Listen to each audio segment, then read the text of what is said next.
Hello friends, आज हम बात करने वाले हैं फंक्शन का डोमेन और कोडोमेन और रेंज के बारे में। एक्चुअली मैं बेसिक से थोड़ा एक बार रिपीट कर देता हूँ। मान लीजिए a इज इक्वल टू 1 2 3 है, b is equal to suppose 1 2 3 4 5 है, function from a to b, and suppose fx is equal to x plus 2, right?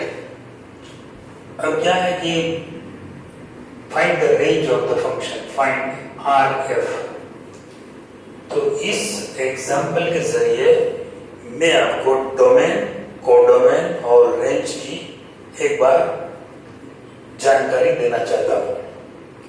यहां पर डोमेन तो ए है, so df is a, codomain is b, and range तो हमें find करना पड़ता है। तो रेंज कैसे फाइंड कर सकते हैं? यहाँ पर a is the domain, so take values of x from domain and find the values of fx। अगर मैं x is equal to 1 पसंद करता हूं तो f1 is equal to 1 plus 2, so it is 3। अगर मैं 2 प्रेफर करता हूं तो 2 plus 2 is equal to 4। अगर मैं 3 यहां पर सिलेक्ट करता हूं तो 3 plus 2 is equal to 5। so 1 2 and 3 are the values of x, and जो values हमें fx की मिलती है उनको हम y बोलते हैं। In general, fx is equal to y। यहाँ पर 1 की जो इमेज है, फंक्शन के द्वारा जो भी वैल्यू मिलती है x की, तो उनको इमेज कहते हैं। यो 3 is the image of 1, 4 is the image of 2, and 5 is the image of 3। So there 3, 4 and 5 are the images of function f, where fx is equal to x plus 2, or 3, 4 and 5 are the values of f, right, where fx is equal to x plus 2।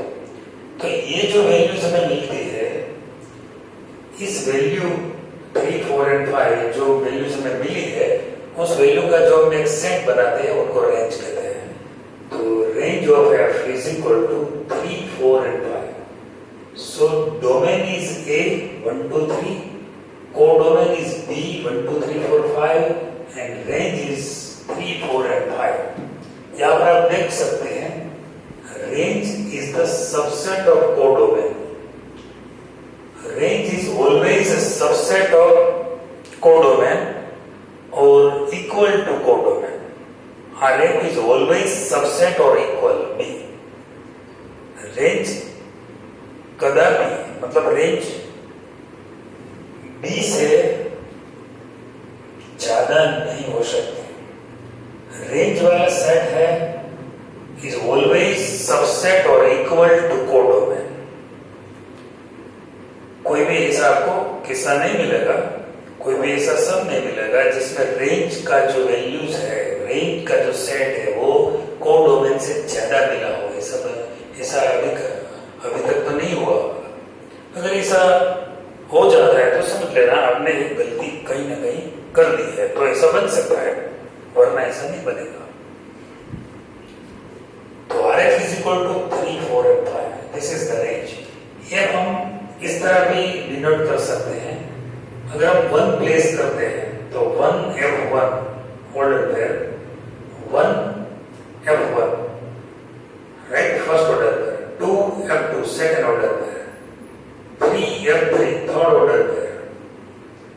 और ये इस तरह भी हम लिख सकते हैं 1 F1 मतलब F1 का वैल्यू क्या है 3, 1 3 first order pair, 2 4 second order pair and 3 5 third order pair. जो पहला वैल्यू है वो x है, दूसरा वैल्यू है वो इमेज है, मतलब कि fx का वैल्यू है। ये वैल्यू है x का, ये वैल्यू है y, x and y मतलब in general fx is equal to y। In general हम क्या बोलते हैं, X Y, where X belongs to A and Y belongs to, इस तरह हम इसको डिनोट कर सकते हैं। ये बेसिक बात है फंक्शन की, लेकिन कई स्टूडेंट्स ने मुझे ये पूछते हैं कि ये एक्स जो भी रिलेशन है वो सब रिलेशन फंक्शन बन सकते हैं कि नहीं, ऐसा कुछ ना कुछ क्वेश्चन आता रहता है। तो मैं यहाँ थोड़ा इस बात क्लियर कर देता हूँ कि जो फंक्शन है उसकी डेफिनेशन क्लियर है कि जो फर्स्ट एलिमेंट है वो एक ही ऑर्डर पेयर में आता है, दूसरी ऑर्डर पेयर में दूसरा एलिमेंट होता है, मतलब first element is never repeat. जो फर्स्ट एलिमेंट है उसकी जो इमेज है 3 है, 1 की इमेज 3 है तो 1 की इमेज 4 नहीं हो सकती, 1 की इमेज 5 नहीं हो सकती, जो इमेज विल बी डिफरेंट। तो first element is always unique in every order pair. तो इस तरह फंक्शन की बेसिक पढ़ना है। यहाँ पर तो हम फंक्शन के लिए ये जो चैप्टर का एंडिंग पॉइंट चल रहा है, तो हमें कुछ ऐसा फंक्शन है उसका डोमेन और कोडोमेन फाइंड करना है। लास्ट लेक्चर में हमने डोमेन फाइंड करने की फॉर्मूला, जो रेशनल फंक्शन है तो उसका डोमेन कैसे फाइंड करते हैं। अगर रेशनल फंक्शन है तो क्या है, for example fx is equal to 1 upon x minus 3 है, तो उसका डोमेन हम कैसे फाइंड करते हैं। ऊपर तो 1 है कांस्टेंट, जो न्यूमरेटर वाला फंक्शन है वो 1 है, पर डिनोमिनेटर वाला जो फंक्शन है x minus 3, तो इस फंक्शन को अगर डिफाइन करना है तो जो डिनोमिनेटर है वो 0 नहीं होना चाहिए। तो x minus 3 equal to not 0. If x minus 3 is equal to not 0, then fx will be defined. अगर x minus 3 0 हो गया, x minus 3 की वैल्यू अगर 0 हो गई तो फिर ये फंक्शन डिफाइन ही नहीं होगा। तो डिनोमिनेटर शुड नॉट बी 0। तो हमें क्या करना चाहिए कि x minus 3 0 नहीं होना चाहिए। तो अगर उसका डोमेन फाइंड करना है, जो यहाँ पर तो रेडीमेड ए दिया गया है, पर यहाँ तो डोमेन है ही नहीं, तो हम क्या करेंगे, इसका डोमेन फाइंड करने के लिए x minus 3 is equal to 0 हम पहले ले लेते हैं। take x minus 3 is equal to 0. So you can get the value of x. This value is the zeros of denominator functions.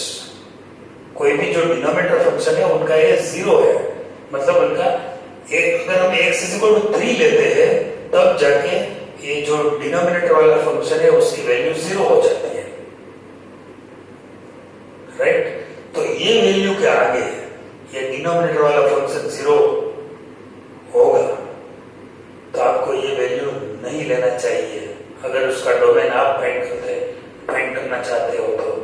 तो डोमेन क्या होगा, df is equal to r minus 3, क्योंकि r तो ये रियल फंक्शन है सब, तो r तो बाय डिफॉल्ट सबका डोमेन होता है। लेकिन जो रेशनल फंक्शन आते हैं तो रेशनल फंक्शन में जो भी डिनोमिनेटर वाला फंक्शन है वहां पर ये आपको x minus 3 is equal to 0 लेना पड़ेगा, x is equal to 3।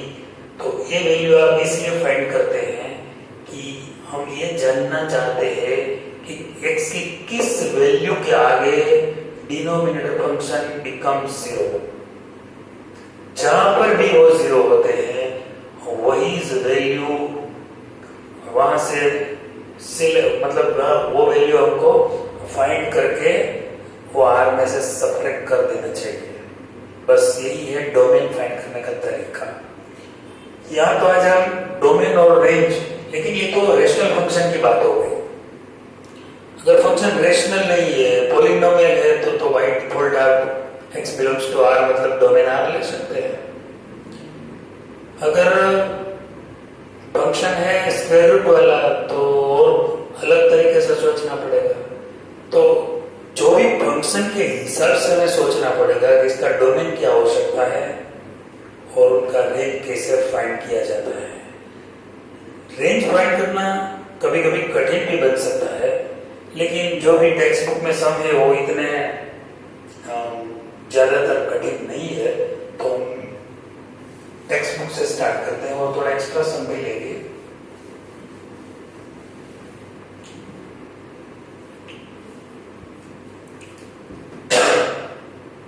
Question है find domain and range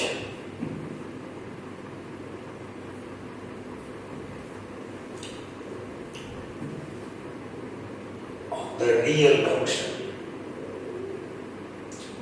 function real function से तो आपको जब भी स्क्वायर रूट निकालना है तो उनका जो स्क्वायर रूट में जो भी वैल्यू है वो नेगेटिव नहीं होना चाहिए, बस ये इतना ही ख्याल रखना है हमें। क्वेश्चन 1 है एक्स्ट्रा है fx is equal to mod x. This is modulus function.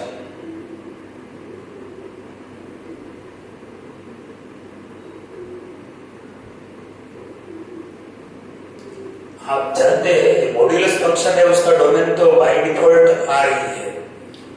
So domain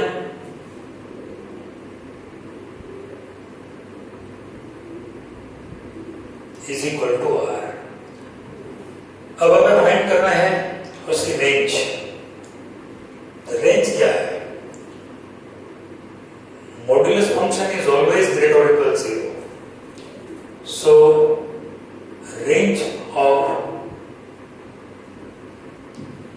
fx is equal to r plus union 0, और दूसरी लैंग्वेज में हम लिख सकते हैं 0 to infinity. अगर मान लीजिए बात आपको समझ में ना आई तो मैं थोड़ा इलस्ट्रेशन लेके भी आपको समझा सकता हूं। मान लीजिए मैं डोमेन तो r है, तो r में से मैं सिलेक्ट करता हूं सपोज -2, तो आंसर मिलेगा +2। -1 अगर लूंगा तो आंसर मिलेगा +1। 0 लेता हूं तो आंसर मिलेगा 0। 1/2 लेता हूं तो आंसर मिलेगा 1/2।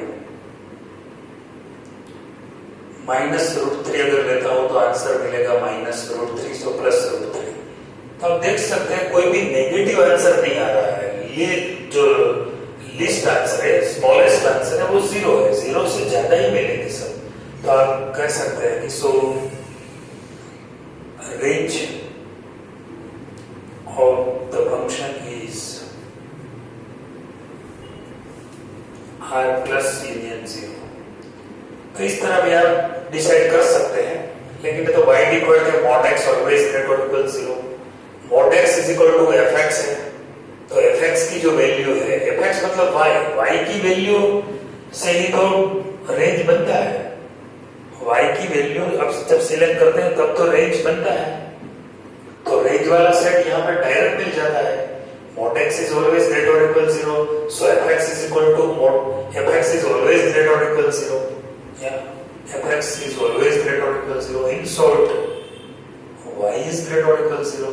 So x की वैल्यू तो आप कोई भी यहाँ पर प्लेस कर सकते हो। x की तो कोई भी वैल्यू आप ले सकते हो, लेकिन जो y की वैल्यू मिलेगी वो तो ऑलवेज ग्रेटर और इक्वल 0 ही मिलेगी। तो मतलब साफ है कि the range of this function is r plus union 0 or 0 to infinity, both are same। तो इस तरह मॉड्यूलस फंक्शन की हम रेंज फाइंड कर सकते हैं। एमसीक्यूज में ये क्वेश्चन पूछ सकते हैं।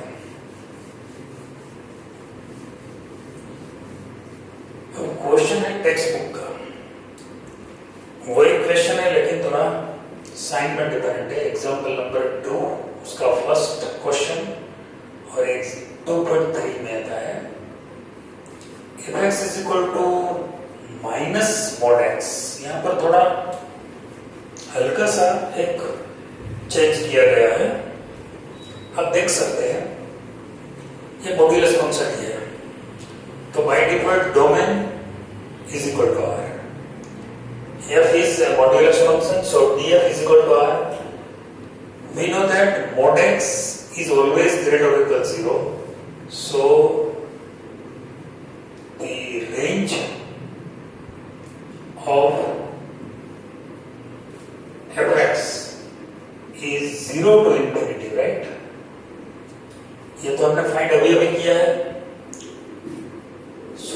minus mod x is less or equal 0.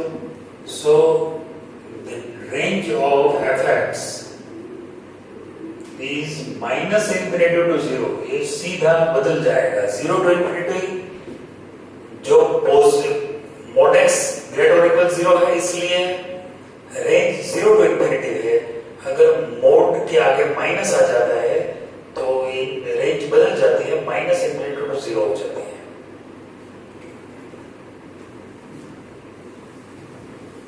एक सम इसमें है, दूसरा सम सेकेंड वन 2.3 है. fx is equal to root of 9 minus x square. यहां पर जरा आपको सोचना पड़ेगा कि ये जो स्क्वायर रूट फंक्शन है, राइट, स्क्वायर रूट फंक्शन का बेसिक फंडा क्या है? जो भी स्क्वायर रूट में है वो कभी नेगेटिव नहीं होगा. तो 9 माइनस एक्स स्क्वायर ग्रेटर और इक्वल 0. यहां पर मैं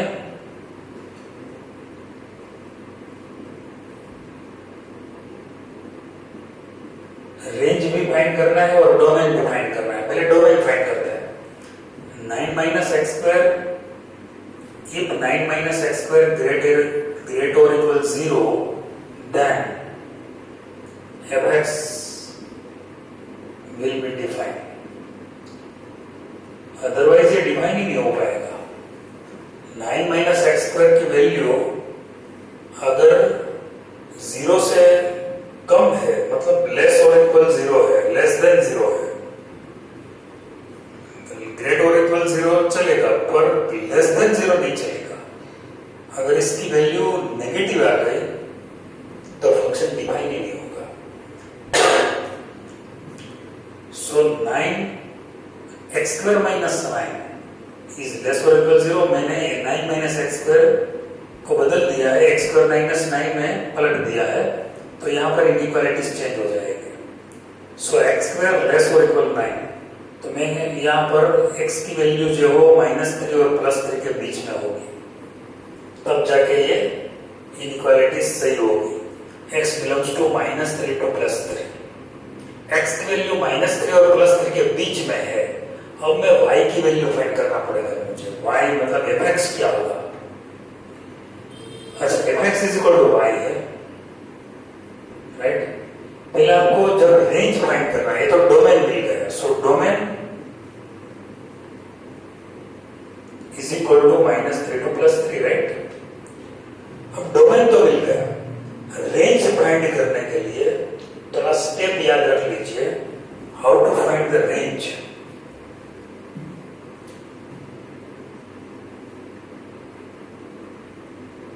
रेंज फाइंड करने के लिए आपको थोड़ा बहुत स्टेप. यहां पर ये x fx is equal to y और make a subject of the formula x.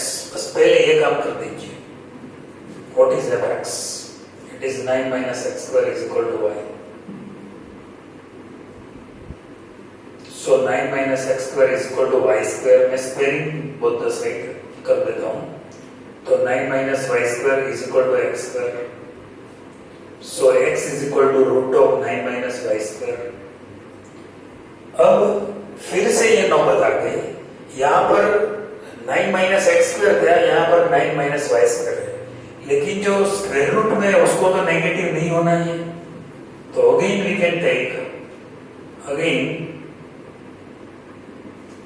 9 minus Y square is greater और equal 0. So y square minus 9 is less or equal 0. So y square is less or equal 9. So y belongs to -3 to +3. और y की value -3 to +3 के बीच में है, ऐसा यहाँ पर मिला है हमें. लेकिन उस y की वैल्यू जो मिली वो x के साथ उनको जोड़ना है. जो fx है वो क्या है? x की वैल्यू तो -3 और +3 के बीच में ही है. अगर मैं x की वैल्यू यहाँ पर 3 लेता हूँ तो आंसर मिलेगा 0. तो y का जो आंसर है वो 0 से तो कम होगा ही नहीं, क्योंकि जो fx है 9 माइनस एक्स स्क्वायर ग्रेटर और इक्वल 0 मतलब कि एफ एक्स ग्रेटर और इक्वल 0 ही होगा। एफ एक्स ग्रेटर और इक्वल 0, राइट। एफ एक्स मतलब y ग्रेटर और equal 0, F X is equal to y। यहाँ पर y माइनस 3 और प्लस 3 के बीच में है, उसमें ग्रेटर देन 0 अगर हम ले लेते हैं तो कितना कट हो जाता है, -3 to 0 तक तो कट हो जाएगा। So y belongs to 0 to 3। So domain range is equal to 0 to 3। 0 और 3 के बीच में ही आंसर आएगा, 0 और 3 के बीच में ही आंसर आएगा। कोई भी वैल्यू यहाँ x की वैल्यू -3 और +3 के बीच में है, वो डोमेन है। डोमेन में से यहाँ पर वैल्यू आप सब प्लेस करो x की, तो जो भी वैल्यू मिलेगा वो स्मॉलेस्ट वैल्यू 0 मिलेगा और ग्रेटेस्ट वैल्यू 3 मिलेगा। ना तो इससे कम मिलेगा 3 से, ना तो ज्यादा मिलेगा। 0 से ना तो कम मिलेगा और 3 से ना तो ज्यादा मिलेगा। तो ये रेंज फाइंड करने का तरीका है।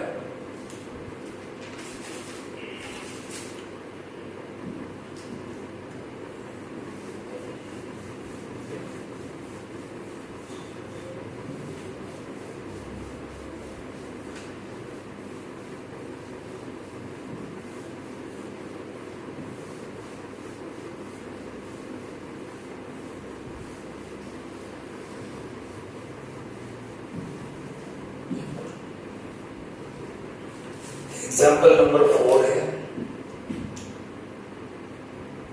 Exercise number 2। F X is equal to root of x minus 1। Find domain and range. दोनों फाइंड करना है, डोमेन भी फाइंड करो, रेंज भी फाइंड करो। तो यहां पर x माइनस 1 है, वो स्क्वायर रूट फंक्शन है। तो ये फंक्शन कब डिफाइन, कौन सी वैल्यू के आगे डिफाइन हो सकता है? एफ एक्स इज डिफाइन, यहां पर F X is define for x minus 1 greater than 0 अगर और इक्वल टू 0। x माइनस 1 की जो वैल्यू है वो नेगेटिव नहीं होना चाहिए, क्योंकि स्क्वायर रूट में है। तो x इज ग्रेटर देन 1 और equal 1। So df is equal to domain is equal to 1 to infinity. 1 से ज्यादा ही रखना पड़ेगा x का वैल्यू। x का वैल्यू अगर 2 ले, मतलब 0 ले लेते हैं तो 0 माइनस 1 हो जाएगा। तो यहाँ -1 स्क्वायर रूट ऑफ -1, तो ये तो नेगेटिव नंबर हो जाएगा -1। तो उनका स्क्वायर रूट तो हमें रियल नंबर मिलेगा ही नहीं। तो जो डोमेन है वो 1 to इंफिनिटी, मतलब ग्रेटर देन x ग्रेटर और इक्वल 1, क्लोज्ड ओपन इंटरवल। अब रेंज फाइंड करने का तरीका ढूंढते हैं। रेंज कैसे मिलेगी? तो F X is equal to Y, take F X is equal to Y. So root X minus 1 is equal to Y. So X minus 1 is equal to Y square. So X is equal to Y square plus 1, right. अब हमें range तो हमने find कर ली है। X, इसकी range क्या है? Greater और equal 1। Here X is greater और equal 1, so Y square plus 1 greater और equal 1। So Y square is greater और इक्वल 0। तो जो y की जो वैल्यू मिलेगी वो 0 से ज्यादा ही मिलेगी, 0 से कम नहीं चलेगा, right. So y belongs to 0 to infinity. So range is equal to 0 to infinity, क्योंकि आप जो लिस्ट वैल्यू है डोमेन में वो 1 है। तो 1 अगर अप्लाई करोगे तो 1 माइनस 1 0, 0 से स्टार्ट होगा। 0 to infinity is the range of function.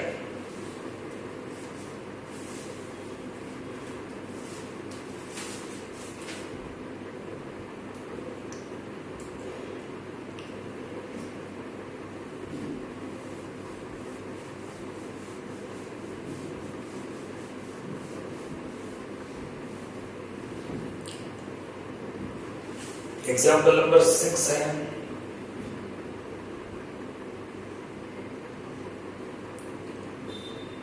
Exercise number 2, let f is equal to x and x square upon x square plus 1. X belongs to R. Be a function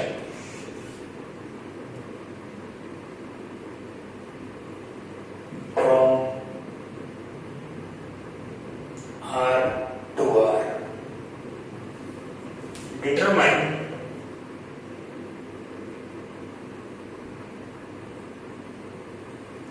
the range of f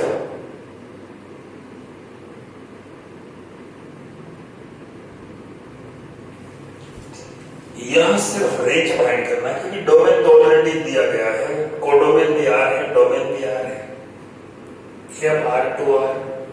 what is F X? F X is equal to X square upon X square plus 1. क्योंकि हम जानते हैं कि यहां order pair दी गई है, F is given as a form of order pair. First element is x and second element is y. Y मतलब है x. Correct? ऑर्डर पेयर में जो पहला एलिमेंट है, जो फर्स्ट कोऑर्डिनेट है वो x है, दूसरा कोऑर्डिनेट है वो y है. y मतलब है x. तो इस तरह जब ऑर्डर पेयर के फॉर्म में सेट दिया गया है तो हम इस तरह fx को लिख सकते हैं. अब रेंज तो डोमेन तो है, आर है, कोडोमेन आर है, डायरेक्ट रेंज ही फाइंड करना है. How to find range?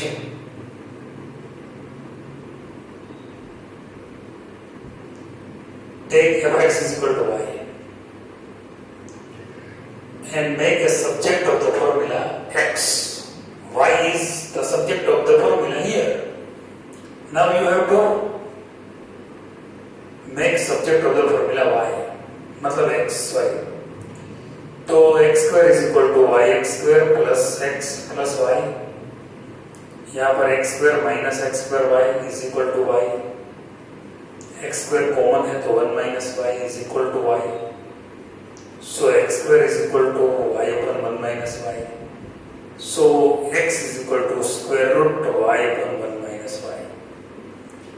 यहाँ पर फिर से हम ये सोच सकते हैं y अपन 1 minus y है, तो जो ये पार्ट है वो नेगेटिव नहीं होना चाहिए क्योंकि स्क्वायर रूट में आते हैं. तो take y minus 1 minus y greater or equal 0, राइट? और y is equal to 1 भी नहीं होना चाहिए क्योंकि अगर y is equal to 1 हो गया तो डिनोमिनेटर फंक्शन विल बी 0. तो हमें दो ख्याल रखना पड़ेगा, ये स्क्वायर रूट भी है और y पर 1 माइनस y है, तो वो रेशनल फंक्शन भी हो गया. तो y इज इक्वल नॉट 1, ये तो हमें y इज इक्वल 1 तो हम ले ही नहीं सकते. सो y अपन y माइनस 1 अगर हम लेते हैं तो यहाँ पर इनइक्वालिटीज चेंज हो जाती है. y इज इक्वल टू 1 है ही नहीं. Implies हम y माइनस 1 से दोनों साइड मल्टीप्लाई करते हैं तो यहाँ पे 0 हो जाएगा. y into y minus 1, y minus y into y minus 1 less और इक्वल 0. मतलब ये मैं y माइनस 1 से यहाँ पर मल्टीप्लाई करने के बजाय मैं ये कह सकता हूँ कि y एंड y माइनस 1 दोनों का जो प्रोडक्ट है वो लेस और इक्वल 0 ही होगा. y minus 0 and y minus 1 ऐसा भी हम लिख सकते हैं. तो y माइनस 0 है, मैं इस तरह इसको लिख सकता हूँ. y माइनस 0 यहाँ पर 0 है और यहाँ पर 1 है, राइट? तो y की वैल्यू में कौन सी सिलेक्ट कर सकता हूँ कि जिस वजह से ये दोनों का जो प्रोडक्ट है या फिर डिवीजन कोई भी वो लेस देन 0 आए. तो अगर मैं 1 तो नहीं ले सकता यहाँ पर, y is equal to not 1, तो 1 तो ले ही नहीं सकता, तो 1 तो मैं कैंसिल कर देता हूँ. मान लीजिए y की जो वैल्यू है वो अगर मैं 1 से ज्यादा लूं, 2 लेता हूँ, तो क्या पोजीशन होती है? 2 2 माइनस 1, सो 2 इंटू 1 वो तो ग्रेटर देन 0 हो जाएगा। तो मैं 1 से ज्यादा भी नहीं ले सकता। अच्छा, मैं 0 से कम लेता हूं, 0 से कम मतलब नेगेटिव लेता हूं। तो यहाँ पर y की वैल्यू नेगेटिव -1 या -1 इंटू -1 -2 हो जाएगी। तो ये भी +2 ग्रेटर देन 0 हो जाएगी। तो मैं ये 0 से कम भी नहीं ले सकता। मतलब y की वैल्यू, ये इनइक्वालिटी सही 0 to 1 की, y की वैल्यू 0 और 1 के बीच में अगर मैं लेता हूं तब जाके ये इनइक्वालिटी सही हो सकती है। सो y बिलोंग्स टू 0 to 1 तो नहीं ले सकता। So open interval, so the range of this function is 0 to 1। तो इस तरह मैं इसकी रेंज फाइंड कर सकता हूँ। दोस्त, 2-3 सब अभी मैंने पीडीएफ में दिए हैं, वो एक्स्ट्रा में मतलब वो सॉल्व कर दिए है। अगर इसमें कुछ डाउट है तो आप जरूर मुझे व्हाट्सएप करके बता सकते हैं, तो मैं नेक्स्ट लेक्चर में वो सॉल्व कर दूंगा। दूसरी बात यह है कि अगर ये लेक्चर के बाद अब जो 14th लेक्चर आएगा, इसमें मैं फंक्शन का एडिशन, सब्ट्रैक्शन, डिवीजन, मल्टीप्लिकेशन इसकी बात करूंगा।